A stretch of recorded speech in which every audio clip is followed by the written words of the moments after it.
بسم اللہ الرحمن الرحیم۔ ایک بزرگ حج کے سفر پر گئے تھے۔ جب وہ ایک جگہ سے گزر رہے تھے، ان کے ہاتھ میں ایک تھیلا تھا۔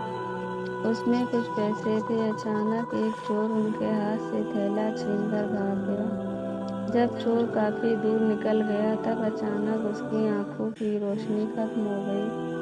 آنکھوں کی روشنی جاتے دیکھ اس چور نے رونا شروع کر دیا۔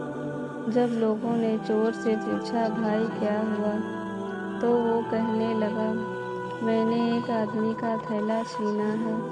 وہ کوئی بڑا اللہ کا قریبی بندہ لگتا ہے۔ میری آنکھوں کی روشنی چلی گئی۔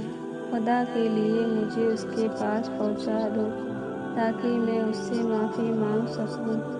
جب لوگوں نے پوچھا کہ یہ قصہ کہاں پیش آیا، تو کہنے لگا، فلاں نائی کی دکان کے قریب پیش آیا۔ لوگ اس کو اس دکان پر لے گئے اور نائی سے پوچھا، اس طرح کا کوئی آدمی یہاں سے گزرا ہے؟ آپ اسے جانتے ہو؟ اس نے کہا، مجھے اس کا گھر تو پتہ نہیں ہے، مگر نماز کے لیے وہ آتے جاتے رہتے ہیں۔ اگلی نماز کے لیے پھر آئیں گے۔ یہ لوگ انتظار میں بیٹھ گئے۔ وہ بزرگ اپنے وقت پر تشریف لائے۔ لوگ اس چور کو ان کے پاس لے گئے تو اس چور نے جا کر ان کے ہاتھ پاؤں پکڑ لیے کہ مجھ سے غلطی ہو گئی، گناہ ہو گیا، نادم ہوں، شرمندہ ہوں، میری آنکھوں کی روشنی چھن گئی۔ آپ اپنے پیسے واپس لے لیجیے اور مجھے معاف کر دیجیے تاکہ اللہ تعالیٰ میری آنکھیں ٹھیک کر دے۔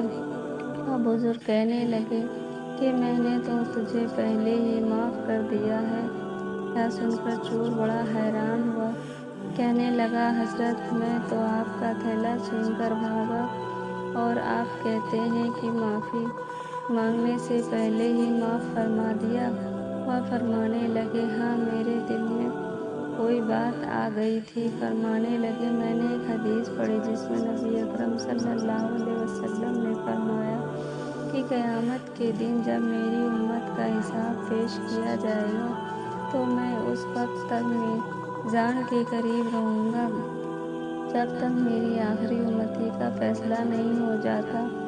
میرے دل میں یہ بات آئی کہ اگر میں نے اس چور کو معاف نہیں کیا تو قیامت کے دن یہ مقدمہ پیش ہوگا اور جتنی دیر میرے مقدمے کا فیصلہ ہونے میں لگے گی، اللہ کے نبی علیہ السلام کو اتنی دیر جنت سے باہر رہنا پڑے گا۔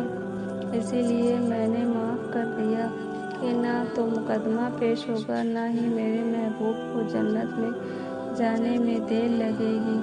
وہ جلد جنت میں تشریف لے جائیں گے۔